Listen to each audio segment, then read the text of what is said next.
This whole thing caused her law career to fall apart, caused her marriage to fall apart. She slept in a car for 3 months, and then her ex-husband took the car back. What a scumbag he is. The same guy who stole confidential materials and then got himself and her in trouble for it.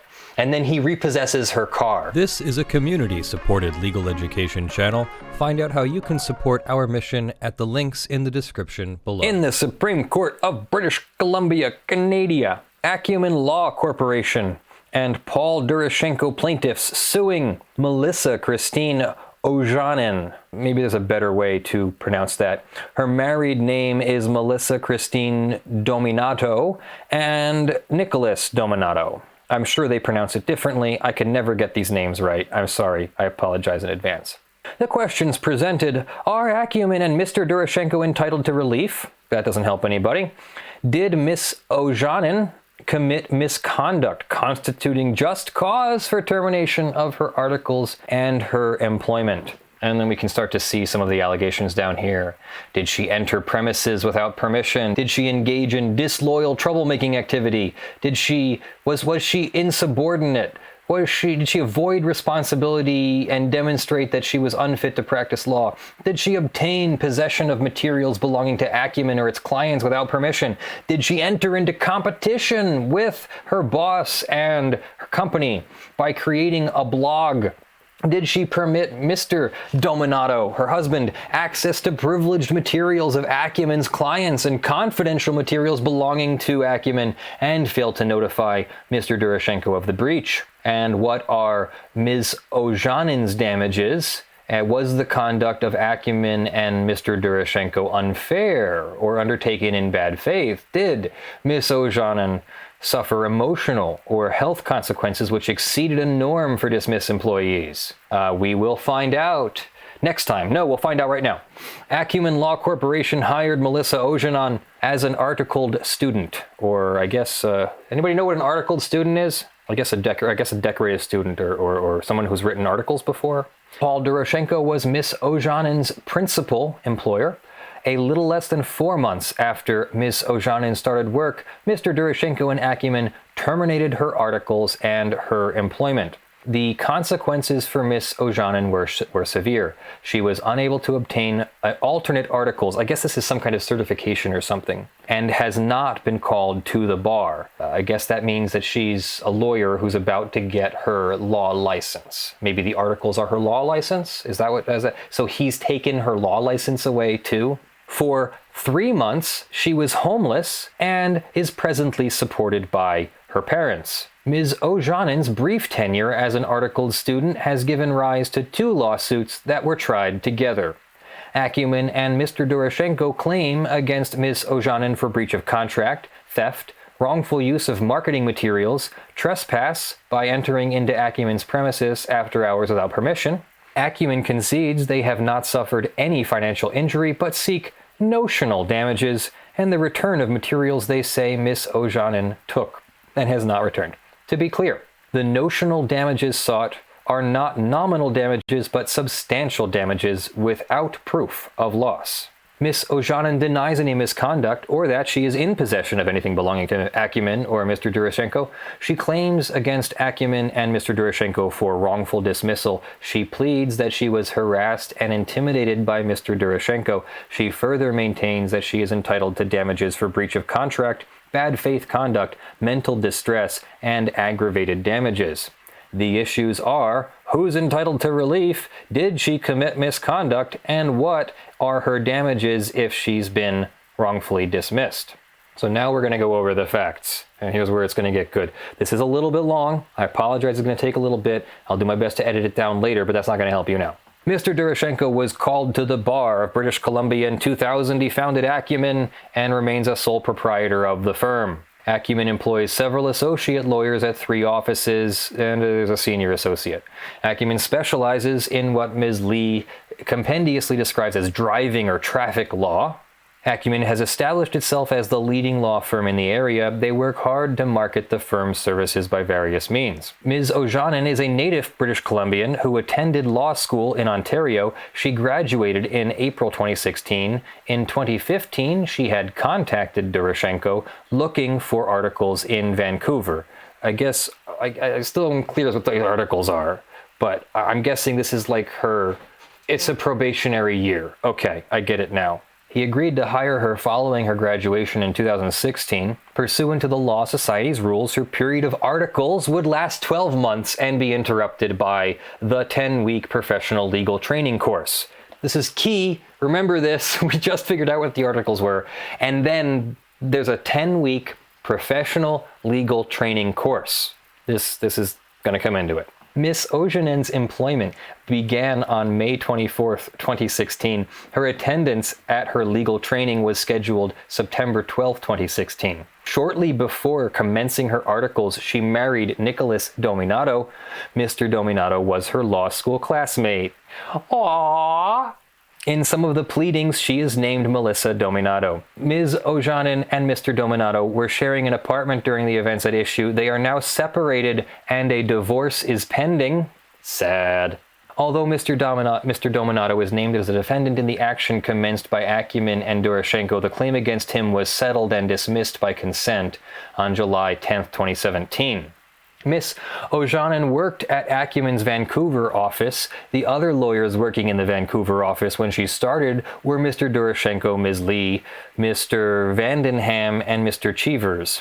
During her time at the firm, Mr. Vanderham left. Stephanie Skinner was an articled student in the Vancouver office whose time and with the firm overlapped with Ms. Ojanen's time. Mr. Doroshenko's decision to terminate Ms. Ojanen's articles and her employment was triggered by his discovery of a website entitled British Columbia Driving Prohibitions blog.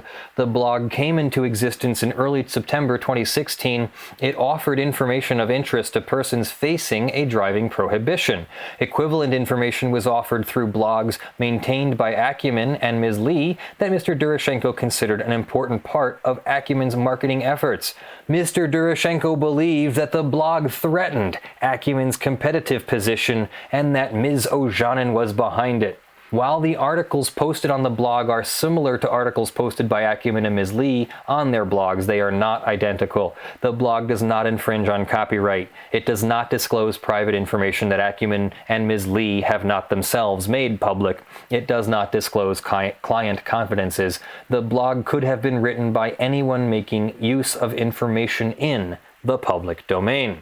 There are irresolvable conflicts in the evidence given by Mr. Doroshenko and Ms. Ojanen concerning some of their dealings. Each of them made appropriate concessions and left the impression of a witness who was sincerely trying to tell the truth. Neither entirely succeeded. Each gave evidence I do not accept. As often occurs, portions of their evidence were colored by hindsight and reconstruction and by dramatically different perceptions of each other's actions and motivations. In argument, each accused the other of a wholesale fabrication. I do not accept that either Mr. Doroshenko or Ms. Ojanen is generally a liar whose evidence cannot be accepted. Some of their disagreements I need not resolve. There are relevant disagreements I cannot resolve. For these I must fall back on the burden of proof. For the rest, I have been able to find the facts necessary to decide the case and have regarded the factors summarized by Madam Justice Adair in a particular case, Gishoru v. Smith. In particular, as the judge put it, I have evaluated the testimony for its consistency with the probabilities of the surrounding conditions and circumstances. My findings are set out in the course of my reasoning below. Although both sides listed Mr. Dominato as a potential witness, neither called on him to testify at trial. Acumen and Mr. Doroshenko contend that I should draw an inference adverse to Ms. Ojanen because she did not call Mr. Dominato as a witness. I do not accept this submission. Acumen and Mr. Doroshenko examined Mr. Dominato for discovery before they settled with him. Both sides knew what he had to say. His evidence was equally available to both parties, and I am unable to say whether it probably would have helped one side more than the other. In these circumstances, I am not prepared to draw an adverse inference. And that's a real thing. If you, say, for example, in a U.S. civil trial, refuse to testify, say, citing the Fifth Amendment, well, You have the right, but the judge can also take or draw an adverse inference, which would be the judge inferring that the reason for you not answering questions is because the answers would be adverse, or the answers would be the opposite of supporting your case. The answers would undo your case. So generally speaking, a judge who draws said adverse inference would do so assuming that the facts pled by the opposing party are true. Acumen and Mr. Doroshenko concede that they have not suffered financial loss. They claim notional damages. They seek injunctive relief. Return of data and materials stolen, a permanent injunction prohibiting Ms. Ojanen from marketing legal services under using any data or material obtained by Acumen or Doroshenko, and a permanent injunction prohibiting Ms. Ojanen from using the website domain name roadsideprohibitions.com or any similar name. What?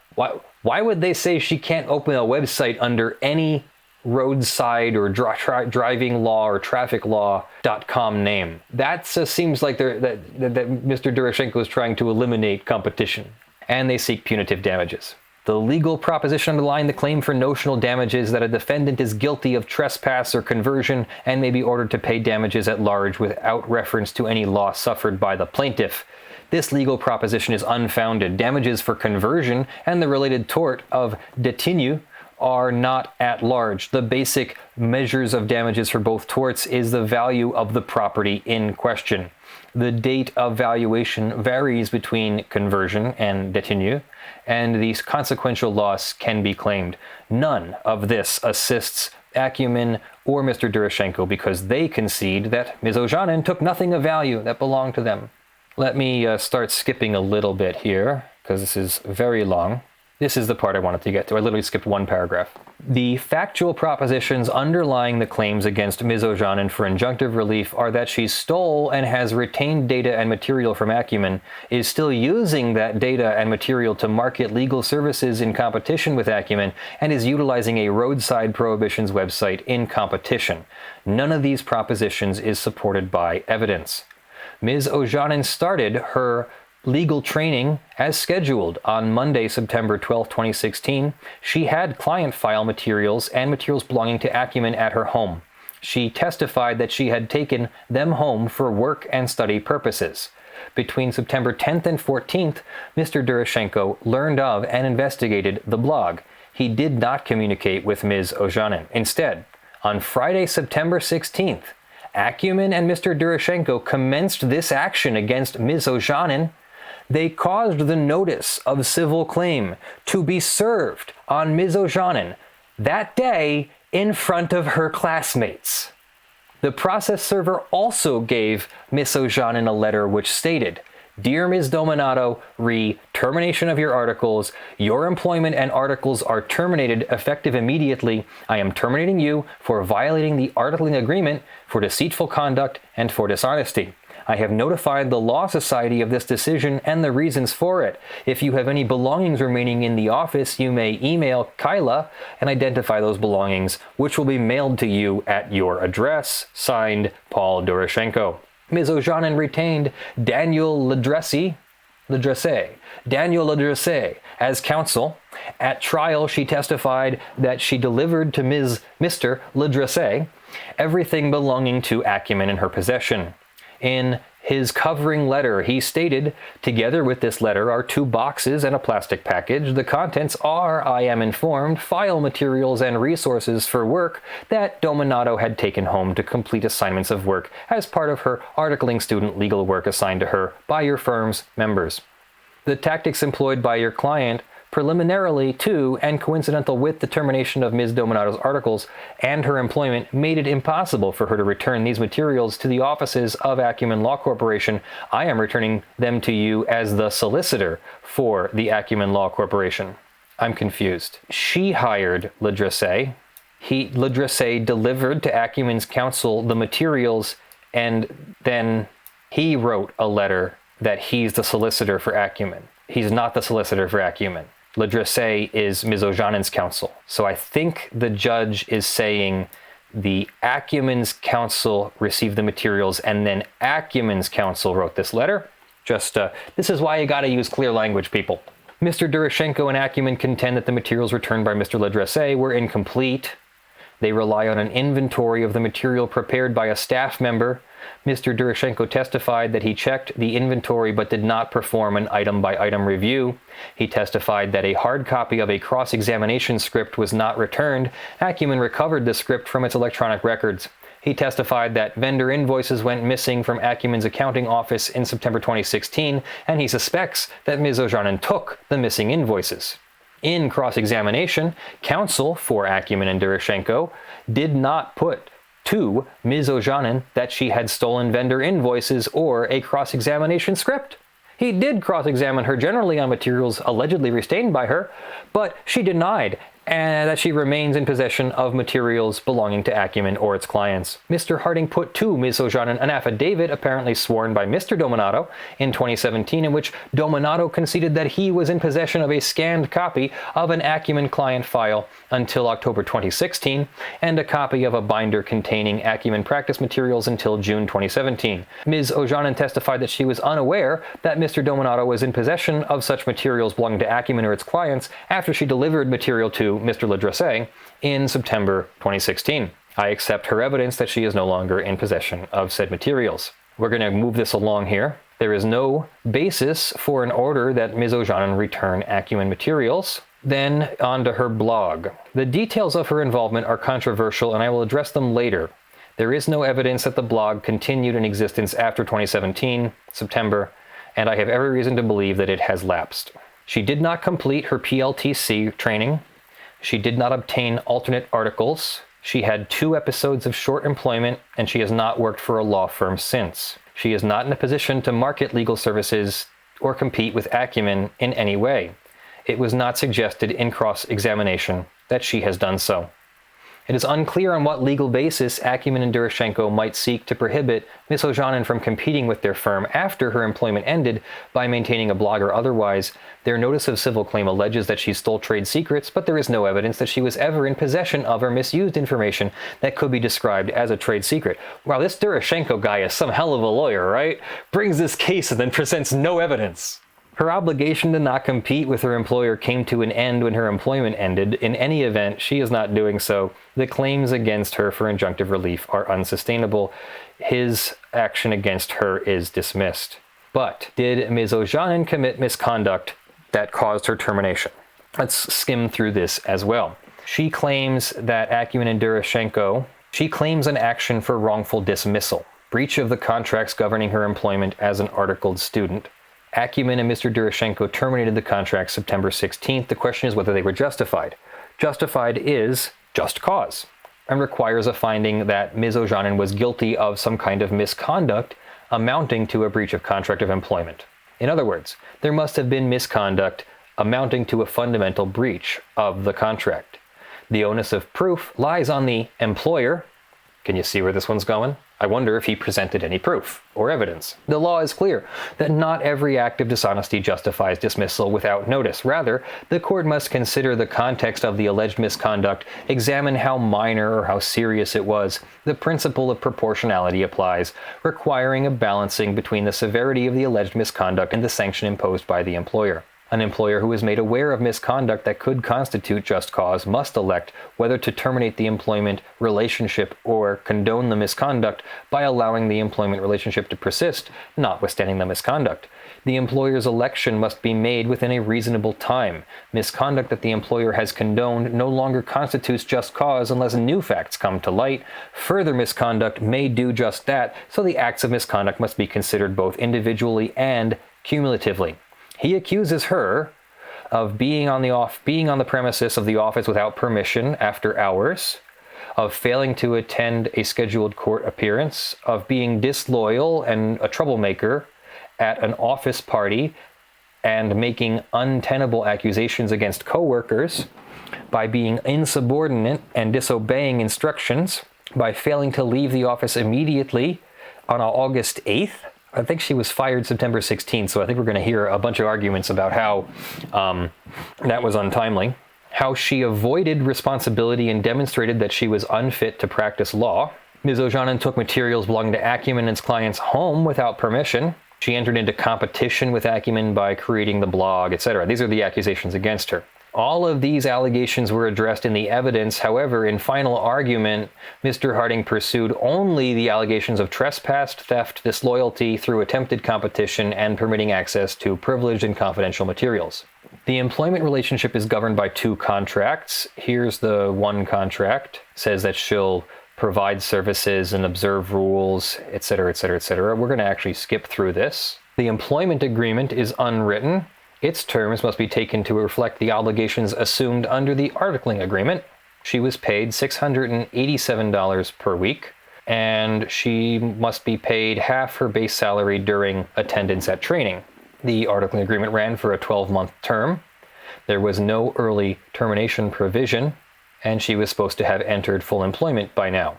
Ms. Ojanen's central obligations to Doroshenko and Acumen under both agreements are set out in Section 2. She must diligently and loyally provide services. The obligation to observe office rules and policies is limited to rules and policies that were made known to her. The express obligation stated in the articling agreement to safeguard confidential information pertains to client confidences, not to information that the firm may view as sensitive for competitive or other reasons. If an obligation to protect the firm's confidences is imposed, it must be either as a consequence of her duty of loyalty or by virtue of office rules and policies made known to her, or that she ought to reasonably have discerned. So the judge is going to work on these one at a time. Did she enter Acumen's premises after hours? Her articles formally started on May 27th. She spent the first week being oriented and trained. Over the months of June and July, until August 5th, her duties were straightforward and followed a pattern established by Acumen.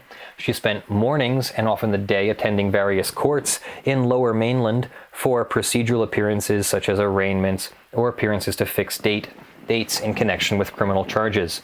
On 1 or 2 occasions, she spoke to sentence in connection with a guilty plea. Apart from that, she wrote letters on behalf of clients requesting administrative relief in connection with requirements imposed on drivers. These letters were written following firm precedents. They were always reviewed by a lawyer. She performed legal research for lawyers, etc. She quite quickly found much of the work repetitive and uninteresting. It is common ground that she asked Mr. Doroshenko for more interesting work. She spent a great deal of time driving between courthouses. Driving left her little time for written work and research, and she frequently came back into the office in the evening and on weekends when no one was around. Mr. Doroshenko and Ms. Lee testified that it should have been possible for her to complete all of her work by 5:30 p.m. and that she should not have been having to work evenings and weekends. Ms. Skinner testified that she sometimes has to work evenings as late as midnight. It is notorious. The judge just starts to speak the truth here, people. It is notorious within the legal profession that lawyers and articling students sometimes work very long hours. I accept Ms. Skinner's evidence and find it was the same for Ms. Ojanen. Motion-activated surveillance cameras are installed in the hallway leading to the entrance of the offices and the office foyer. It is possible to identify the dates and times of Ms. Ojanen's entry into the office after hours. She came in the office after hours on 4 days in June, 18 days in July, and 4 days in early August. Following the incident I will describe later, Mr. Doroshenko took her keys away on August 8th.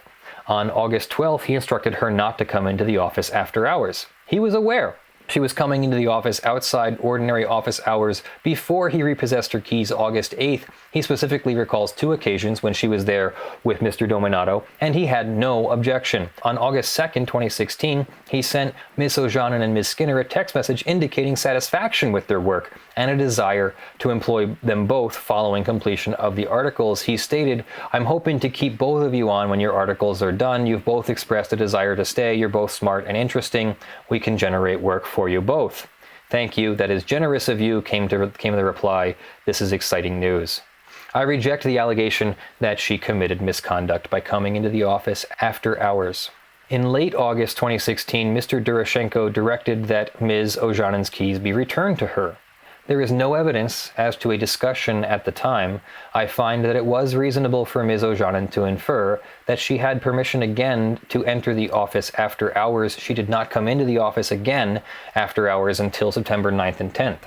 On Wednesday, September 14th, Ms. Lee texted Ms. Ojanen to request that she return a file that she had been working on at home with Ms. Lee's express permission.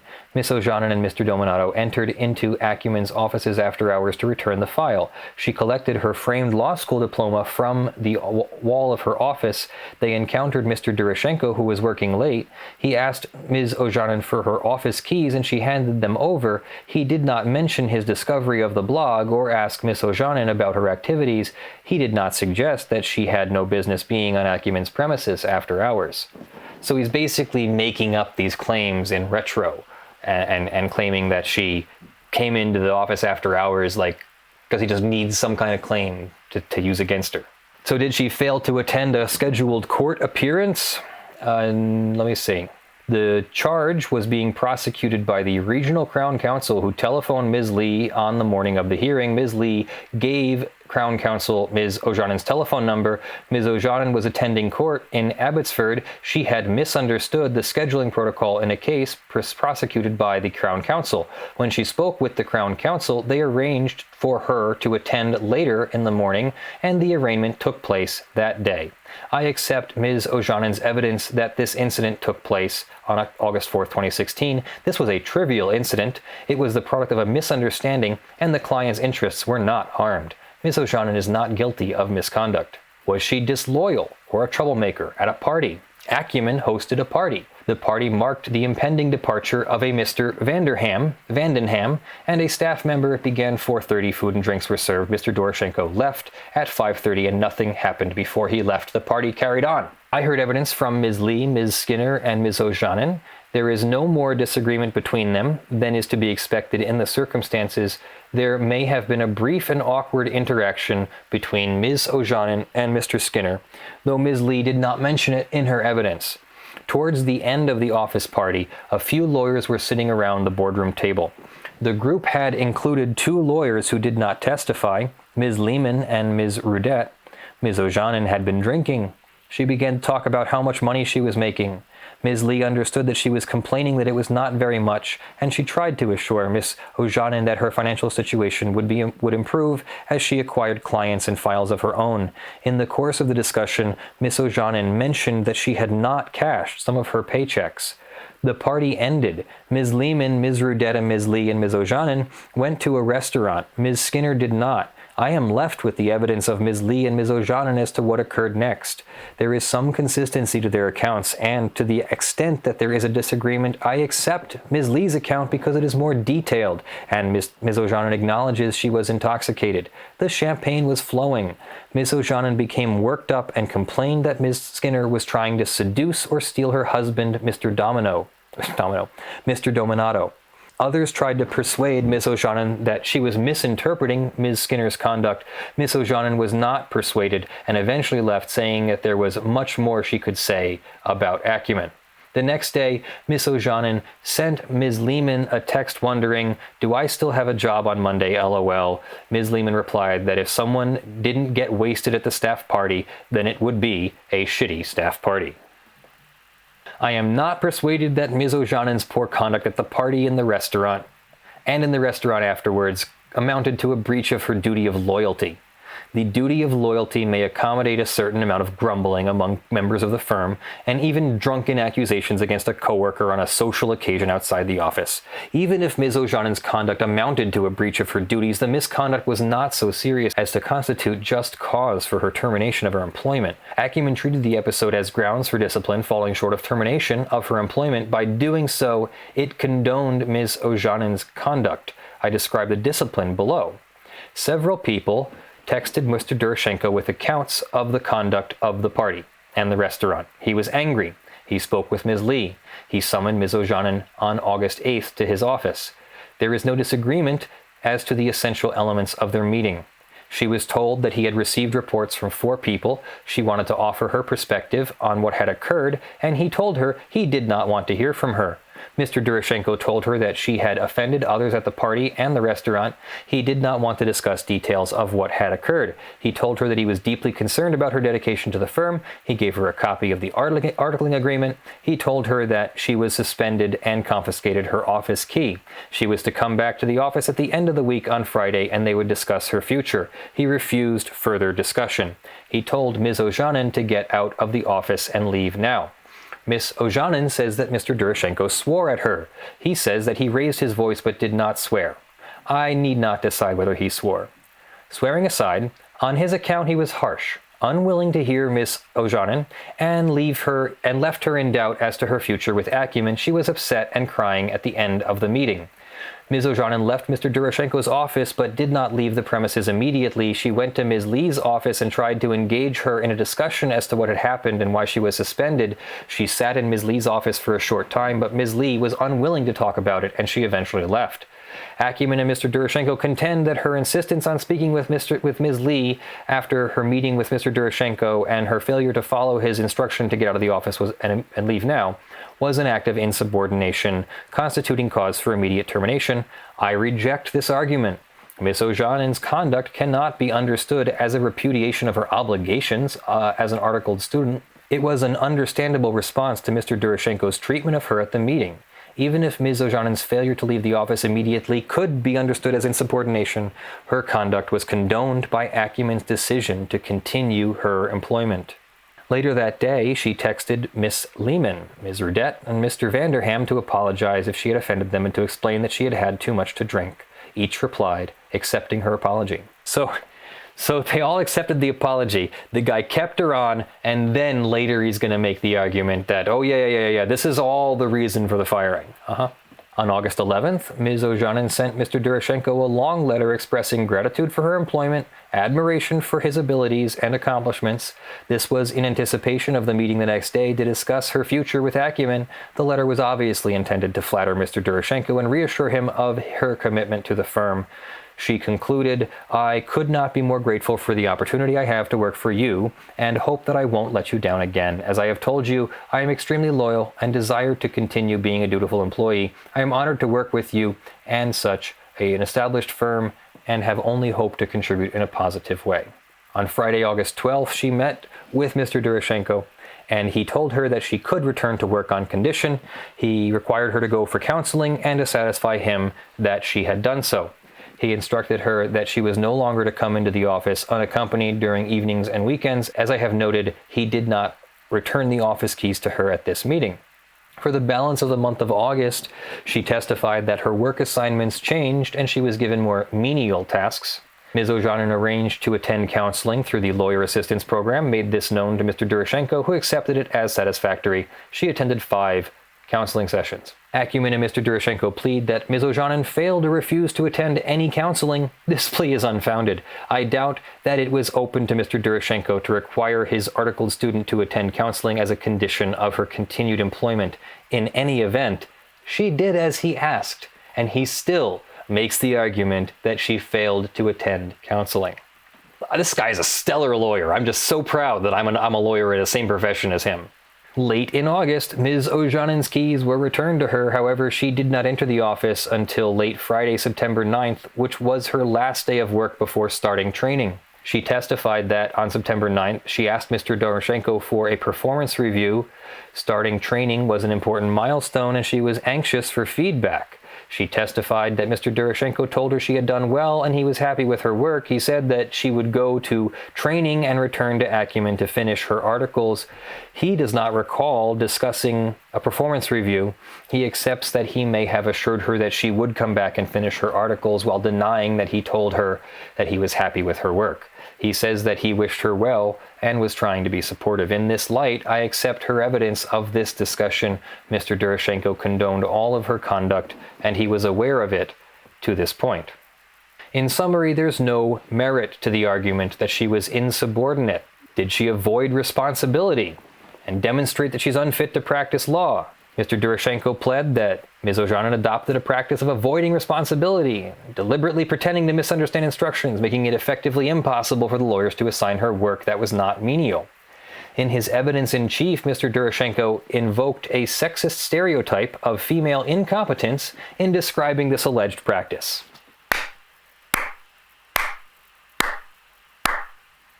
This was a low point in his evidence. There is no merit to the allegation that Ms. Ojanen deliberately avoided responsibility or performed her work incompetently, let alone did so because of her gender. Until the staff party in early August, Mr. Durashenko was impressed by Ms. Ojanen and planned to keep her on after articles. His upset with her after the party had nothing to do with the quality of her work. As I have noted, on her last day in the office before training, he told her he was happy and had no issues. Did she obtain possession of confidential materials belonging to Acumen or its clients without permission? She did take materials home. Acumen says she should not have taken anything without express permission. Alternatively, it maintains that had anything had been taken home should have been returned by the time she started training. In final argument, their lawyer submitted that Mr. Durashenko and Ms. Lee made it clear that Ms. Ojanen was not to remove client files from the office beyond the very minimal material she might need to speak to an adjournment or confirm joint submissions. This submission is not supported by the testimony of Mr. Durashenko and Ms. Lee. Because of course, they didn't have evidence of it. Mr. Durashenko testified that there should have been no reason for Ms. Ojanen to have taken files home with her, and that students were only overtly authorized to take files home to take to a court appearance the next day. He did not say that he instructed Ms. Ojanen not to take files home, because of course he didn't. Ms. Lee went a little further. She testified that she instructed Ms. Ojanen to preserve privilege, and that she thought she made clear to Ms. Ojanen that she should not remove privileged material from the office, although she acknowledged in her evidence that she expressly permitted Ms. Ojanen to take the K file home to work on. Mr. Lee said that there was a lot of practice material in the office that we wanted to keep a lid on.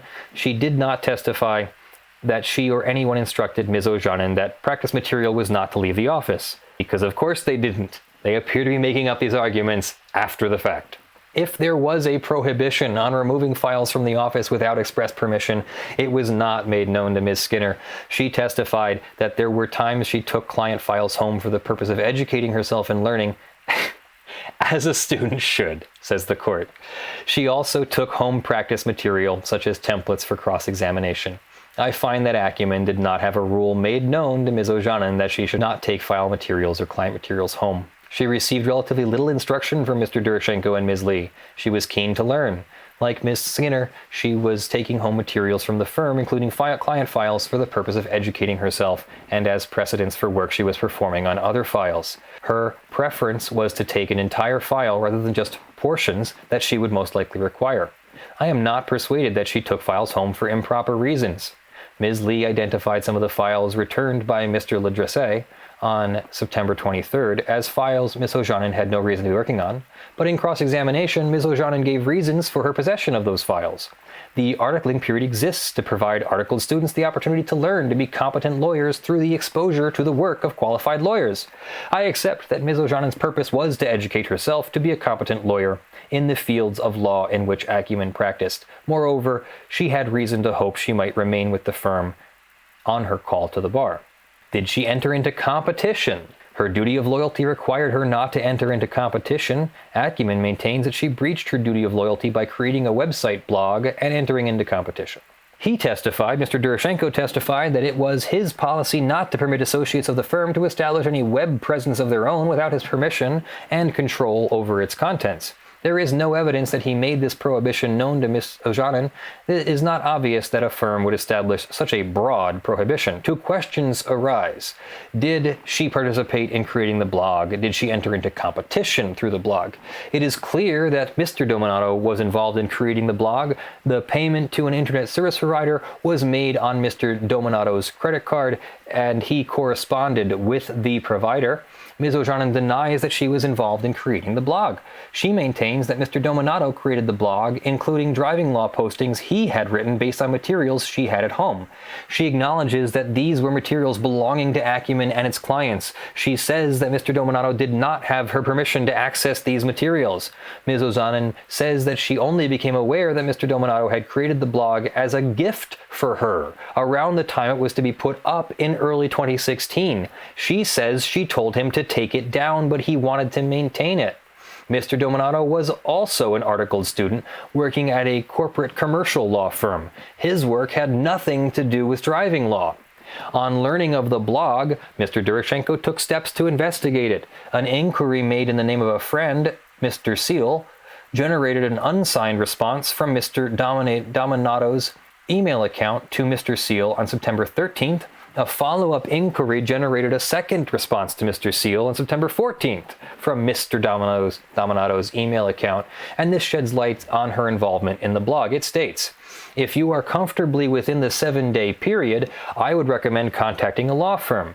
They may be able to handle the whole process for you.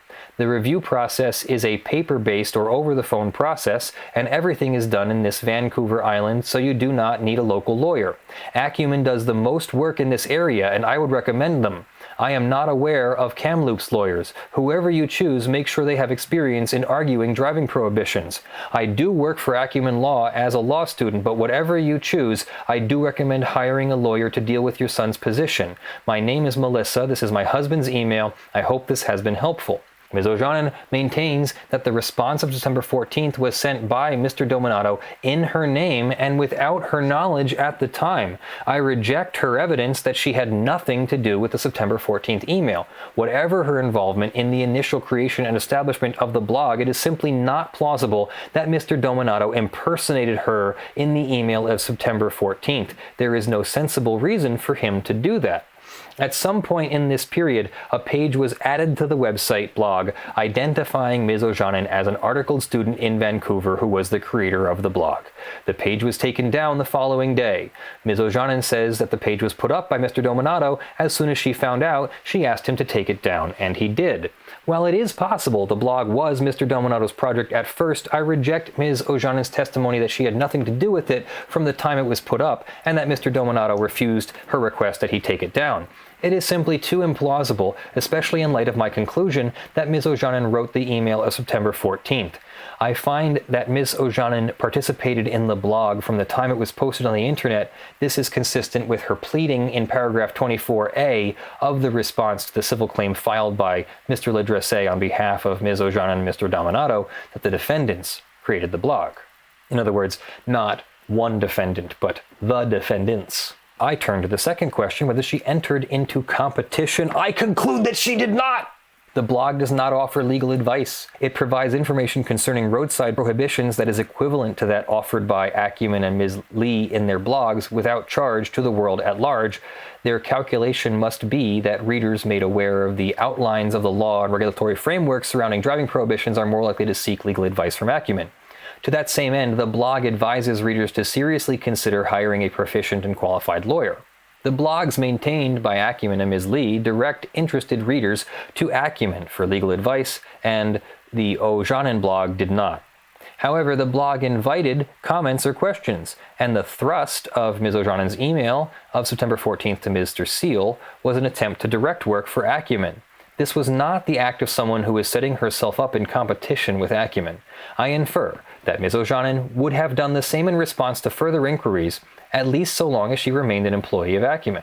I would have been open to Mr. Durashenko to conclude that the blog was ineffective marketing that risked distracting potential clients who would otherwise find their way to Acumen through its blogs or Ms. Lee's blog. While Ms. Ojanen remained an Acumen employee, Acumen was within its rights to intervene to control internet activities that might impair the firm's brand development. Absent a clear direction that was made known to Ms. Ojanen, however, creating and maintaining the blog was not misconduct, warranting immediate termination. Did she permit her husband to access, or I guess fiancé? No, they were married, right? Because then she's divorced. So did she permit? That scared me. That's okay. I don't know if you see, like, the hair is standing up on the back of my head. I'm like goosebumps here because I just like totally didn't expect that sneeze. Where was I? So they got divorced. So Ms. Ojanen admits that Mr. Dominato obtained access to the materials belonging to Acumen and its clients in creating the blog. She concedes that she did not notify Mr. Durashenko of the breach of privilege when she learned of it. The breach of privilege occurred when Mr. Dominato scanned an Acumen client file to his Gmail account. There is no evidence of any use made by the scanned material. It is clear that it included correspondence with a client that Mr. Dominato should not have seen. The file seems to have involved a driving prohibition. Beyond that, the subject matter of the correspondence is unknown. It might have been intensely private. It might have been relatively trivial. So wait a minute. That's beyond all of this dispute over the employment. There's a future attorney here who took privileged information from his wife. That's a big breach. That should be the one where we're talking about a person losing their articles or being reprimanded or something. It's not a finders keepers thing.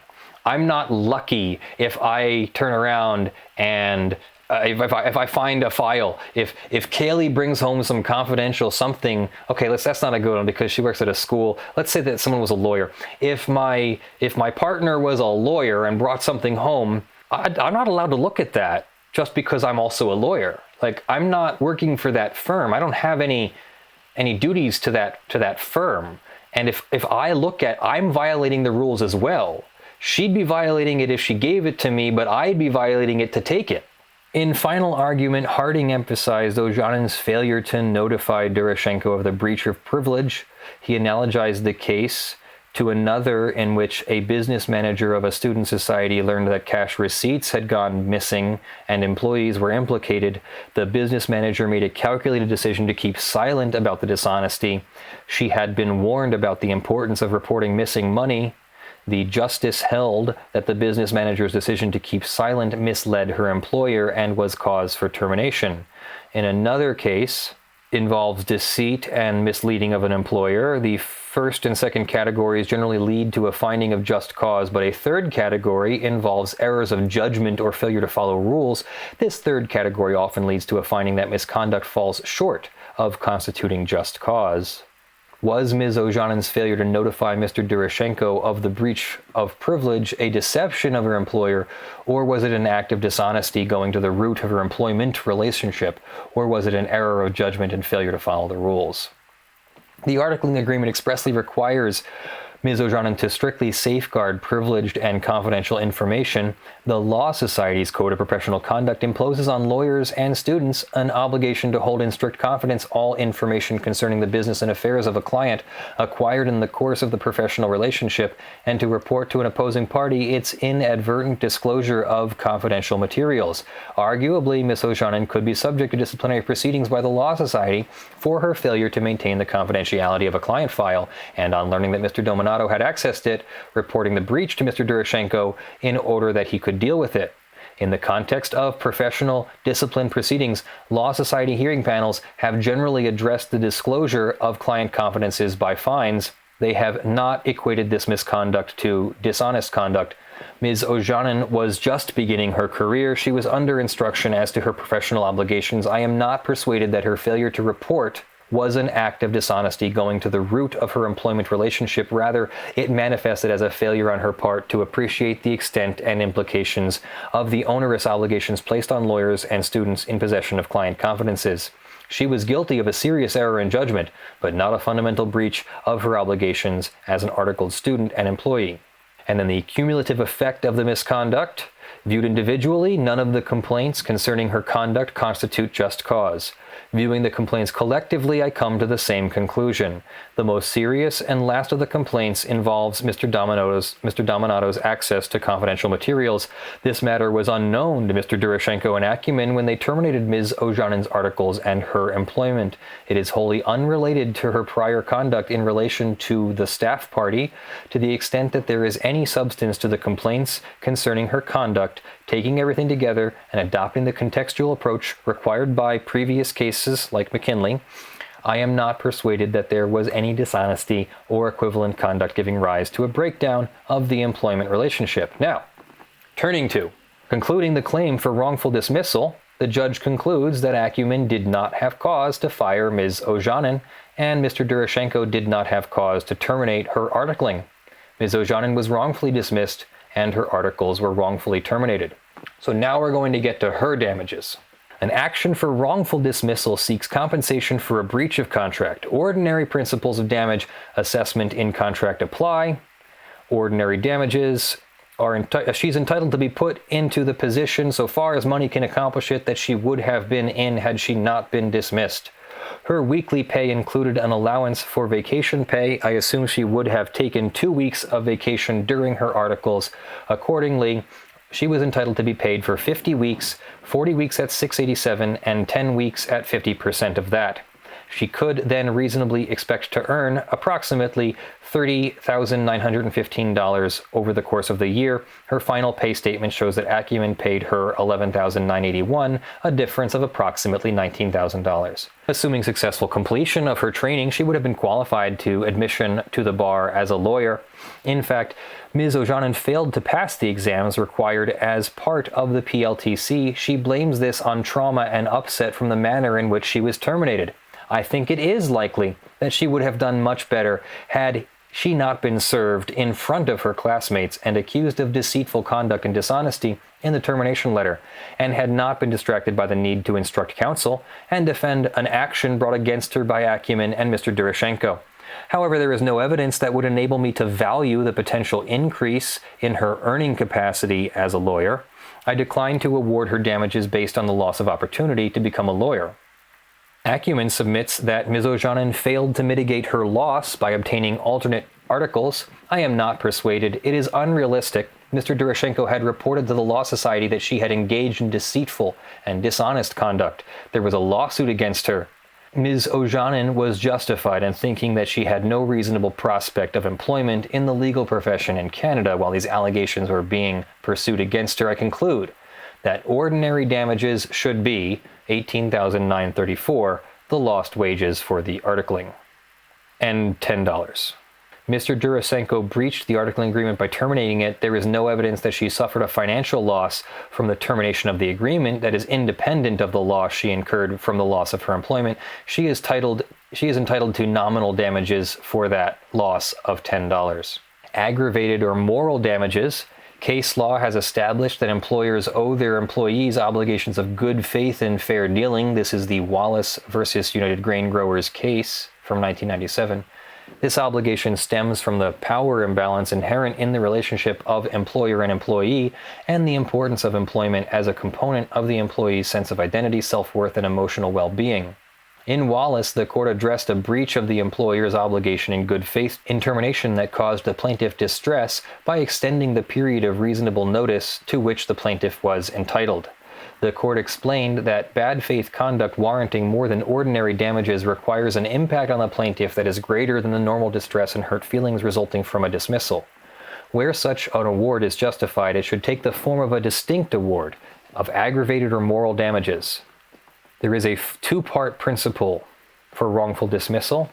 Dismissals actuated by or attended with conduct by employers that is unfair or undertaken in bad faith may give rise to aggravated damages, provided that the plaintiff demonstrably suffered emotional or health consequences thereby which exceed an objective norm for dismissed employees generally. I accept Harris' two-part statement. Addressing the first question, the employer's dealing with the employee after the dismissal, including its conduct in litigating the employee's claim, may be considered as an element in the court's consideration of the manner of dismissal. Addressing the second question, medical evidence is not required to establish that the employee has suffered emotional or health consequences, but there must be some evidence of serious or prolonged disruption that transcends ordinary upset or distress. 1. Was the conduct of Acumen and Mr. Durashenko unfair or undertaken in bad faith? Mr. Durashenko decided to dismiss Ms. Ojanen without asking her about her involvement with the blog and her intentions in undertaking it. He had not told her that internet postings that trenched on Acumen's practice interests were forbidden. When he learned of the blog, he jumped to a conclusion that she was setting herself up for competition with Acumen. It should have been obvious to him from Ms. Ojanen's email of September 14th that her intention was to refer work to Acumen as the opportunity arose. The decision to serve Ms. Ojanen in front of her classmates at training was unnecessary and psychologically brutal. Ms. Ojanen lived a short walk from Acumen's office. Mr. Durashenko knew her address. In his evidence, Mr. Durashenko suggested that he made the decision to serve her at training because the server could not locate her at home. This is manifestly untrue. Another complete lie. The notice of civil claim was filed on September 16th, and Ms. Ojanen was served before classes were done for the day. This was a deliberately public firing. In the termination letter and the notice of civil claim served on Ms. Ojanen on September 16th, Acumen and Mr. Doroshenko accused her of deceit and dishonesty. These accusations were harsh and unwarranted. The only basis for these accusations were unfounded suspicions. The obvious probable consequence of the termination lawsuit and Mr. Doroshenko's report to the Law Society was to render Ms. Ojanen unemployable in the legal profession for so long as the allegations against her remained in play. Acumen and Mr. Doroshenko have persisted in unfounded allegations against Ms. Ojanen through the litigation process to this trial 3 years later. The usual power imbalance between employer and employee was accentuated in this case. She's a young woman without local contacts in the legal profession, whereas he is the head of an established legal firm. Ms. Ojanen was terribly vulnerable. Mr. Doroshenko was possessed of a reputational capital and financial resources. He was not content simply to fire her, but took full advantage of his favored position to launch a campaign against Ms. Ojanen through his lawsuit. In short, Mr. Doroshenko's response on discovering the blog was disproportionate and bullying. I find that he was determined to protect Acumen's competitive position by making an example of Ms. Ojanen. Ms. Ojanen says Mr. Doroshenko harassed and intimidated her while she was employed at Acumen. In her evidence, she described inappropriate interactions with Mr. Doroshenko and remarks by him. In his evidence, Mr. Doroshenko denied these allegations. I am unable to resolve this conflict in the evidence and come to a conclusion. I place no weight on these allegations in concluding that Acumen and Mr. Doroshenko were unfair and acted in bad faith. They go further into her emotional and health consequences. She testified that she experienced profound emotional consequences. She was shocked and humiliated in front of her class. Everything changed at training, and she felt embarrassed just being there. She was distracted by the lawsuit and unable to focus on her studies. As I have noted, she did not successfully complete training. She blames the dismissal and her lawsuit for the breakup of her marriage to Mr. Dominato. She feels herself an outcast from the legal profession and unqualified for other employment. In applying for work, she has had to disclose the allegations of theft and trespass. As she put it, it's a lot for an employer to take on. Since her termination, she has mostly been unemployed. She could not afford her rent and lived out of a car for 3 months. The car belonged to Mr. Dominato, and he repossessed it. Ms. Ojanen lived on the street for a week or so after that, before she was able to persuade her parents to take her in. She now lives in an apartment they own. Pending the resolution of this lawsuit, her life has been on hold. Ms. Ojanen testified that her experience with Acumen has changed who she is. She suffers from anxiety, depression, an inability to focus, irritability, and loss of appetite. These were not issues for her before her termination. During the course of the trial, she was frequently emotional. She had to be persuaded not to leave the courtroom while Mr. Doroshenko was testifying. Notwithstanding her emotional fragility and lack of experience with the rules of evidence in court processes, she was able to articulate her position and cross-examine opposing witnesses effectively. I accept Ms. Ojanen's evidence concerning the effects of the dismissal and this lawsuit on her. In the circumstances in which Ms. Ojanen found herself, it was natural for her to suffer serious and prolonged emotional distress in consequence of the way she was treated by Mr. Doroshenko and Acumen. I find that she suffered serious and prolonged emotional distress that is well outside the norm for dismissed employees. Accordingly, I find that Ms. Ojanen is entitled to a substantial award of aggravated damages. She is the victim of unfair bullying. I think there's supposed to be a no comma there. She is the victim of unfair bullying, bad faith conduct by her former employer and her formal principal, and has suffered substantial and prolonged emotional distress because of that conduct. I award her $50,000 payable by Acumen. For these reasons, the action brought by Acumen and Mr. Doroshenko is dismissed. The action brought by Ms. Ojanen against Acumen is allowed, and Acumen will pay Ms. Ojanen ordinary damages of $18,934 and aggravated damages of $50,000. The action brought by Ms. Ojanen against Mr. Doroshenko is allowed, and Mr. Doroshenko will pay Miss Ojanen nominal damages of $10. So that's Acumen, the company, is paying these $68,934, and Mr. Durashenko is paying $10. If there are matters that must be brought to my attention concerning costs, the parties may arrange a hearing before me. Ms. Ojanen will recover ordinary costs of both actions, says the Honorable Mr. Justice Gomery. So that's interesting. I really feel I'm a little bit emotional here. She went through a lot. She slept on the street because of this. I mean, this kind of thing drives people to suicide. She could have hurt herself. Come on, this is unnecessary to do to people. And wow, that gets me a little bit. Gets me right there, right in the heart. You don't do this to people. You just don't do this to people. It's terrible. Absolutely terrible. So what do you think of that? Let us know your thoughts in the comments below, and maybe we'll have a little bit of a chat. Do you think that Mr. Durashenko really overreacted to the $68,000 worth? Or do you think he just was protecting his company and it was okay that he overreacted, even if it did this tremendous damage to the law student? Honestly, I don't know that I can say those words with a real straight face. It's pretty obvious to me, at least. My position on it, well, reasonable people can disagree, but my position on it is that he acted hastily, and that his doubling down in the trial, in all these unfounded allegations with no evidence. I mean, how many times did we count in there? We didn't count, but how many times did we say in that reading that that there was no evidence presented for the theft and the trespass and the insubordination, etc. There were so many times when he wanted to make a legal point but didn't have any evidence to present, and that just doesn't seem like something a competent lawyer would do. He was obviously continuing his overreaction and doubling down.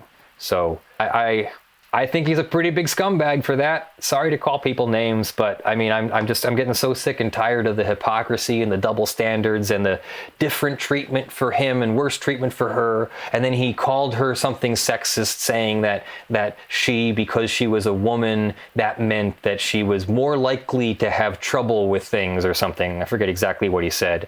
And then this whole thing caused her law career to fall apart, caused her marriage to fall apart. She slept in a car for 3 months, and then her ex-husband took the car back. What a scumbag he is. The same guy who stole confidential materials and then got himself and her in trouble for it. And then he repossesses her car.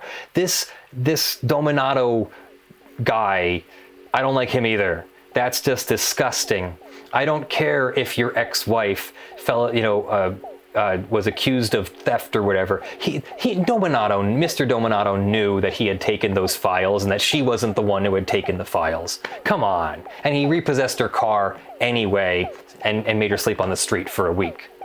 And then what do you think was going on with her parents who wouldn't take her home, who wouldn't take her in?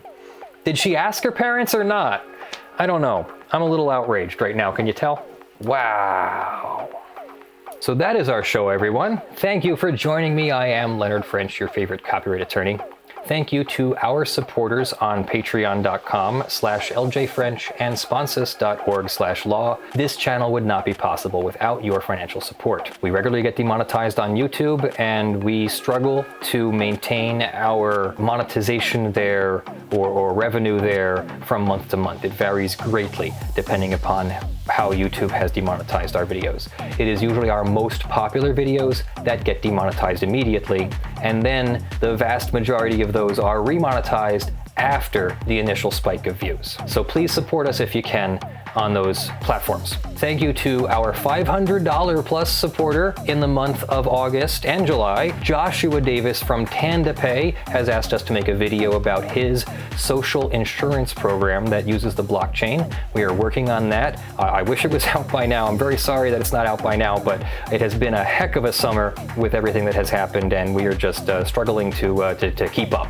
But it will be done hopefully by the end of the month, which I realize is only a week from about 10 days from now. So we're working on that. Our $50 plus supporters are John Steele, Gavin Barnard, Eevi, Kyle Mudrak, Michael Pearce, Jan Negrey, Blackleaf, Spirit Bear, Daniel Perez, Snorre Wisotzky, NotMike, Joe Tyson, and King Macro. Thank you to the $50 plus supporters as well as the $5 plus supporters. All of those supporters will appear in the description of the videos that we drop. I will leave room for some dog video here. Everyone, hope you have a great week. We'll see you in our travel videos, which I'll eventually post a link as soon as we have anything up on the link. Like, why post a link unless we even have something there? You'd all go and then just leave. So we'll post that link. We love you all. We'll see you in the next video. Bye. Did you guys miss me? Did you guys miss me?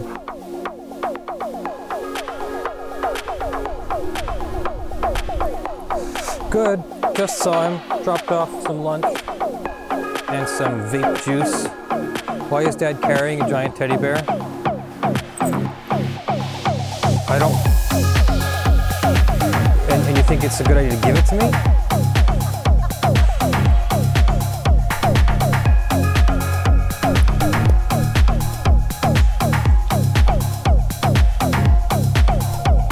Why are you carrying a giant teddy bear?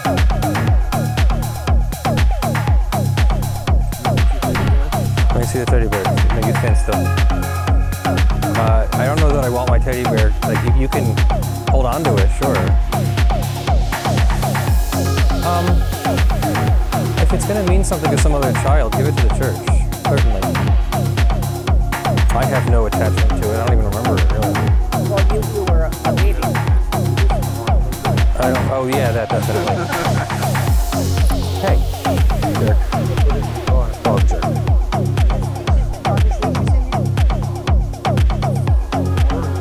Yes, that's fine.